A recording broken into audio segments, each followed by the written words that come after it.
Hello दोस्तों। तो आज आ गए हैं हम अपनी नई यूनिट पे जिसका नाम है हिमेटोलॉजी। तो हिमेटोलॉजी एक बहुत ही इम्पॉर्टेंट यूनिट है और ये आपके लाइफ में थ्रू आउट लाइफ बहुत ज़्यादा काम आने वाली है। मतलब हिमेटोलॉजी ऐसी सब्जेक्ट है जो आपके आगे पैथोलॉजी में बहुत इंपॉर्टेंट है, मेडिसिन में बहुत इंपॉर्टेंट है और मतलब ये बहुत ही इम्पॉर्टेंट टॉपिक है। तो चलिए आज इसके बेसिक्स को एकदम अच्छे से क्लियर करते हैं। तो आज हम एक छोटे से टॉपिक से शुरू कर रहे हैं जिसका नाम है function of blood and blood volume. तो चलिए शुरू करते हैं। तो सबसे पहले हम देखते हैं फंक्शंस ऑफ ब्लड। तो फंक्शन ऑफ ब्लड एकदम सिंपल सी चीज़ है, ये आप अपने 11-12 से पढ़ रहे हैं, तो हमको खाली उसको बस एक बार का रिकैप करना है और सारी चीज़ों को एक साथ लिखना है। तो सबसे पहला फंक्शन है हमारे पास रेस्पिरेशन। तो रेस्पिरेशन आपको पता होगा कि जो ब्लड होता है उसमें हमारे पास होता है आरबीसी और आरबीसी के अंदर होता है हीमोग्लोबिन। तो हीमोग्लोबिन क्या करता है, ऑक्सीजन और कार्बन डाइऑक्साइड के ट्रांसपोर्टेशन में हेल्प कराता है। तो इनडायरेक्टली जो ब्लड है वो भी क्या करा रहा है, हमारे पास जो ट्रांसपोर्टेशन है ऑक्सीजन और कार्बन डाइऑक्साइड का उसमें हेल्प करवा रहा है। तो अब हम देखते हैं ट्रांसपोर्टेशन में कैसे हेल्प करवाता है हमारा ब्लड। तो एक हमने देख लिया था रेस्पिरेशन, दूसरा जो हमारे पास फंक्शन है वो है ट्रांसपोर्टेशन। तो ट्रांसपोर्टेशन वो कौन कौन सी चीज़ों का कराता है ये आप याद रखिएगा। कुछ कुछ न्यूट्रिएंट्स होते हैं जैसे कि amino acids, fatty acids, vitamin और कुछ इलेक्ट्रोलाइट्स। तो ये बहुत सारे मतलब न्यूट्रिएंट्स है जिनका ट्रांसपोर्टेशन ब्लड के थ्रू होता है। फिर हम देखेंगे ड्रग्स। आप अपनी पूरी फार्मा में पढ़ेंगे कि ड्रग्स किस तरीके से ट्रांसपोर्ट करती है, तो वो भी किसके थ्रू ट्रांसपोर्ट करती है, हमारे ब्लड के थ्रू।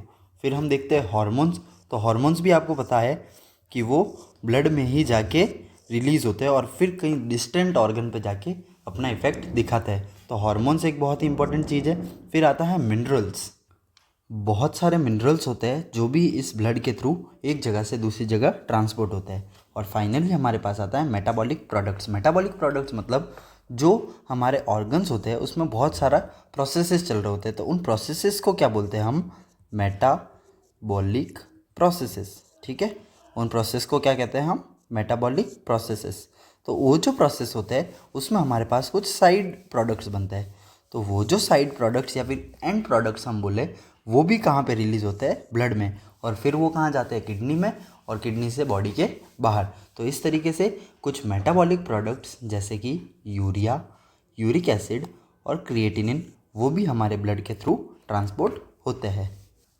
फिर हम अपने अगले फंक्शन की बात करें तो वो बहुत ही इंपॉर्टेंट है जो कि है एसिड बेस बैलेंस। तो हमारे जो ब्लड होता है, हमारा जो ब्लड होता है उसके अंदर बहुत सारे बफर्स प्रेजेंट होते हैं जैसे कि बाइकार्बोनेट, क्लोराइड एक्सेट्रा, बहुत सारे बफर्स प्रेजेंट होते हैं। उसकी वजह से क्या होता है, एसिड बेस बैलेंस होता है। ये आप अच्छे से अपनी बायोकेमिस्ट्री में पढ़ेंगे। ठीक है, फिर हमारा अगला जो फंक्शन है वो है बॉडी टेम्परेचर को मेंटेन करना। ये ब्लड का एक बहुत ही इंपॉर्टेंट फंक्शन है। तो वो बॉडी टेम्परेचर को कैसे मेंटेन करती है, तो ब्लड क्या करता है, हमारा जो हीट जो है बॉडी के अंदर वो डीपर पार्ट से सुपरफिशियल एरियाज़ में लेके आ जाएगा। अब जैसे ही सुपरफिशियल एरियाज़ में लाएगा तो फिर बॉडी मतलब टेम्परेचर एनवायरनमेंट के थ्रू चेंज होके या फिर एनवायरनमेंट से एक तरीके का डिफ्यूजन करके अपने आप कंट्रोल हो जाएगा, लेकिन पहले उसको सुपरफिशियल तक लाना पड़ेगा। तो वो काम कौन करता है, हमारा ब्लड। तो ब्लड क्या कर रहा है, हीट को डीपर पार्ट से सुपरफिशियल एरियाज़ में लेके आता है। फिर हमारे पास है हाई कंडक्टिविटी ऑफ ब्लड। याद रखिएगा, हाई कंडक्टिविटी ऑफ ब्लड जो है उसकी वजह से क्या होता है, रैपिड ट्रांसमिशन ऑफ हीट। जो ब्लड होता है उसकी कंडक्टिविटी बहुत हाई होती है, उसकी वजह से क्या, जो हीट है वो फटाफट मतलब ट्रांसमिट हो जाती है। ठीक है, फिर हमारा जो अगला फंक्शन है वो एक तरीके का प्रोटेक्टिव फंक्शन है। जैसे कि हमने देखा था आरबीसी का काम, तो आरबीसी का क्या काम था, ट्रांसपोर्टेशन का मेनली। वैसे ही अब हम देखेंगे डब्ल्यूबीसी का काम। तो डब्ल्यूबीसी का क्या काम होता है, प्रोटेक्टिव फंक्शन। प्रोटेक्टिव फंक्शन जैसे कि डब्ल्यूबीसी जो होता है वो बहुत सारी एंटीबॉडीज़ बनाता है और वो एंटीबॉडीज़ क्या करती है, जितनी भी ऑब्जेक्ट्स या फिर फॉरेन ऑब्जेक्ट्स आपकी बॉडी में आ गए हैं उनसे लड़ेगी। तो इस तरीके से वो डब्ल्यूबीसी काम करती है। फिर फाइनल हमारे पास है होम्योस्टेसिस। होम्योस्टेसिस होम्योस्टेसिस नहीं, हीमोस्टेसिस। हीमोस्टेसिस क्या होता है, loss of blood is reduce. मतलब हीमोस्टेसिस में ऐसा होगा, हमारे पास जो प्लेटलेट्स होती है उसकी वजह से ही होता है। किसकी वजह से, प्लेटलेट्स। यहाँ पे मैं आपको एक चीज़ बता दूँ जो गलती मेरे से हुई, मैंने हीमोस्टेसिस को होम्योस्टेसिस। होम्योस्टेसिस एक अलग मैकेनिज्म होता है जिसमें हमारी बॉडी जो होती है वो किस तरीके से अपना इंटरनल एनवायरनमेंट मेंटेन करके रखती है, उसको हम क्या कहते हैं, होम्योस्टेसिस। कि मतलब बाहर का एनवायरनमेंट चेंज हो रहा है, उसके अकॉर्डिंग हम कैसे खुद के बॉडी का मतलब इंटरनल एनवायरनमेंट चेंज करते हैं, उसको हम कहते हैं होम्योस्टेसिस। और ये क्या टर्म है, हीमोस्टेसिस। हीमोस्टेसिस मतलब इसको आप डिवाइड करें तो हीम मतलब होता है ब्लड और स्टेसिस मतलब होता है रुकना। तो हीमोस्टेसिस मतलब ब्लड का रुकना। ब्लड का रुकना मतलब अगर आपके मान लीजिए लग गई है तो वहाँ पे शुरुआत में ब्लीडिंग होती है और बाद में एक क्लॉट बन जाता है, तो वो जो क्लॉट बनता है वो भी ब्लड की वजह से ही बनता है। ब्लड के ही कुछ कंपोनेंट्स होते हैं जो उस क्लॉट को बनाते हैं। तो ये सारे फंक्शंस थे। अब हम बात करते हैं ब्लड वॉल्यूम के बारे में। तो पहले हम देखेंगे ब्लड वॉल्यूम डिटरमाइन कैसे होता है। तो एकदम सिंपल सी चीज़ है, ये मैं आपको एक अलग पेज पे पहले हल्का सा ओवरव्यू दे देता हूँ। हमारे पास जो ब्लड होता है उसके दो कंपोनेंट होते हैं, एक तो होते हैं सेल्स और एक होता है प्लाज्मा। तो अगर मैं वॉल्यूम की बात कर रहा हूँ, तो अगर मैं ओवरऑल ब्लड वॉल्यूम की बात कर रहा हूँ, तो उसमें हम एक तो देखेंगे सेल का वॉल्यूम, सेल वॉल्यूम, और दूसरा देखेंगे प्लाज्मा वॉल्यूम। दूसरा हम क्या देखेंगे, प्लाज्मा वॉल्यूम। ठीक है, इसको आप ऐसे समझिए, ये बहुत सारे, ये ब्लड वेसल है, ब्लड वेसल के अंदर बहुत सारी सेल्स है जो कि हमारे पास है मेनली आरबीसी, डब्ल्यूबीसी और प्लेटलेट। आरबीसी, डब्ल्यूबीसी और प्लेटलेट। ठीक है, तो इसको मैंने इसी हिसाब से बनाया है। आप देखिए, जो मेनली जो वॉल्यूम कवर करता है वो कौन करता है, हमारे पास आरबीसी। तो अगर हम आरबीसी का वॉल्यूम काउंट कर लेंगे तो हमारे पास सेल्स का वॉल्यूम कंप्लीट हो जाएगा।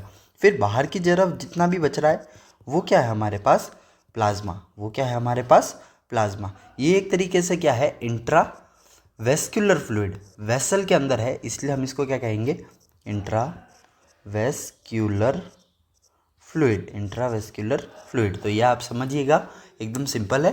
तो आप इसको अच्छे से समझ गए होंगे कि सेल्स क्या होते हैं, प्लाज्मा क्या होता है, और जो सेल्स होते हैं वो मेनली आरबीसी ही काउंट किए जाते हैं। तो ब्लड वॉल्यूम में मेरे पास क्या है, मेनली है सेल वॉल्यूम और एक है हमारे पास प्लाज्मा वॉल्यूम। सेल वॉल्यूम जो होता है वो किसका काउंट होता है, रेड सेल्स का। क्यों, क्योंकि जो डब्ल्यूबीसी और प्लेटलेट्स होता है उनका वॉल्यूम बहुत ही कम होता है, नेग्लिजिबल वॉल्यूम होता है। ठीक है, एक चीज़ मैं आपको बताता हूँ इधर, पैक्ड सेल वॉल्यूम या फिर हिमेटोक्रिट। तो पैक्ड सेल वॉल्यूम क्या होता है, अगर मान लीजिए मैं एक ब्लड को एक ट्यूब में रख देता हूँ और फिर उसका सेंट्रीफ्यूगेशन करता हूँ, तो क्या होगा, क्योंकि सेल्स जो होती है वो भारी होती है, वो नीचे की तरफ सेटल हो जाएगी। वो क्या होगी, नीचे की तरफ सेटल। इसको मैं आपको बाद में अच्छे से समझाऊंगा, लेकिन आप एक ओवरव्यू ले लीजिए। ये जो है वो नीचे की तरफ सेटल हो गई और ऊपर हमारे पास क्या हो जाएगा, फ्लूइड, प्लाज्मा। तो ये जो होता है हमारे पास सेल्स, ये क्या है मेरे पास, सेल है। तो इसी को मैं क्या बोल रहा हूँ, पैक्ड सेल वॉल्यूम। इसको ही मैं क्या बोल रहा हूँ, पैक्ड सेल वॉल्यूम। और ये मेनली किसकी वजह से बनता है, आरबीसी की वजह से। इसके बीच में एक लाइन भी बनती है जिसको हम बोलते हैं बफी कोट। इसके बारे में आपको बाद में अच्छे से एक्सप्लेन करूँगा। तो ये है हमारे पास पैक्ड सेल वॉल्यूम जो कि आरबीसी से बन रही है। तो अगर आप देखिए, अगर मैं इस ब्लड का कुछ परसेंटेज ले लूँ, मतलब पैक्ड सेल वॉल्यूम जो होता है वो नियरली 45% होता है। तो अगर मेरे को टोटल ब्लड वॉल्यूम निकालनी है तो मैं क्या करूँगा, आरबीसी का वॉल्यूम निकाल लूँगा, आरबीसी का वॉल्यूम निकाल लूँगा, उसको हिमेटोक्रिट से डिवाइड करके मल्टीप्लाई बाय 100। ये जो फॉर्मूला मैंने लिखा है ये आप देख सकते हैं। ब्लड वॉल्यूम है, उसको मैंने क्या किया, आरबीसी वॉल्यूम अपॉन हिमेटोक्रिट, मतलब जितना आरबीसी का वॉल्यूम आया उसको जो हिमेटोक्रिट था उससे डिवाइड कर दिया, ताकि मेरे को पूरे ब्लड का वॉल्यूम पता चल सके। ठीक है, इसको आप एक एग्जाम्पल से समझिए। तो ये थी हमारे पास डेफिनेशन ब्लड वॉल्यूम की, आरबीसी का volume upon packed cell volume. Packed cell volume को ही हम क्या कहते हैं, हिमेटोक्रिट। इसका ही दूसरा नाम है हिमेटोक्रिट। ये आपसे बहुत पूछा जाएगा, इसको हम आगे डिस्कस करेंगे। तो यहाँ पे हमारे पास आरबीसी का वॉल्यूम, मान लीजिए मैं ये वॉल्यूम मानता हूँ 1800 ml।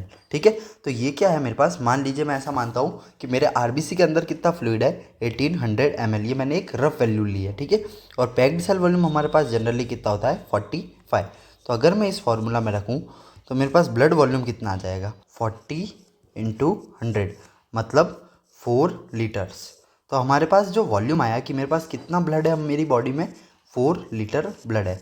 तो आप इस एग्जांपल से समझ सकते हैं, और ये वैल्यू आपको या फिर ये फॉर्मूला आपको याद रखना पड़ेगा। ठीक है, तो यहाँ पे आपको ये चीज़ अच्छे से क्लियर हो गई होगी। तो इस तरीके से हम जो आरबीसी का वॉल्यूम है उससे ब्लड वॉल्यूम निकाल सकते हैं। तो अब हम बात करते हैं हमारे प्लाज्मा वॉल्यूम के बारे में।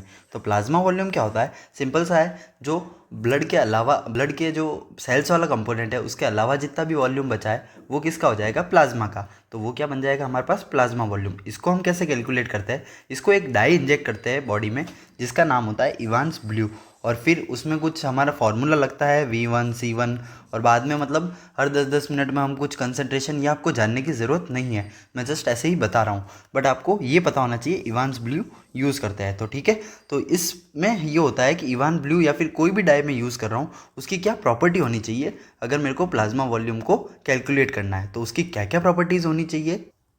पहला तो कि कोई टॉक्सिसिटी नहीं होनी चाहिए, किसी भी तरीके से कोई टॉक्सिसिटी नहीं होनी चाहिए। दूसरा है किसी भी तरीके का मेटाबॉलिक चेंज नहीं आना चाहिए, मतलब मान लीजिए मैंने डाई डाली और वो किसी और में कन्वर्ट हो गई तो मैं कंसंट्रेशन कैसे निकालूंगा, तो किसी तरीके का मेटाबॉलिक चेंज नहीं होना चाहिए। तीसरा, वो जो है हमारे ब्लड में ही रहनी चाहिए, मतलब ब्लड वेसल्स के बाहर नहीं जानी चाहिए। और चौथा, it should be easy to measure, मतलब मेज़र करने में वो आसानी हो, ऐसी चीज़ हम यूज़ करेंगे। तो ये प्रॉपर्टीज़ थी हमारे डाई की, और इसी के साथ हमारा ये टॉपिक ख़त्म होता है। Thank you so much. अगर आपको ये टॉपिक अच्छा लगा हो तो आप ज़रूर कमेंट करिए, और या फिर कुछ भी आपको कमी लगी हो तो भी आप कमेंट करके बताइए, हम ज़रूर इम्प्रूव करने की कोशिश करेंगे। इस पूरी सीरीज़ में हेमेटोलॉजी की हम बहुत ही अच्छे से सारे टॉपिक्स को डिस्कस करेंगे, तो आप खाली आखिर तक बने रहिएगा। सो इसी के साथ मैं आपसे अलविदा लेता हूँ। Thank you so much.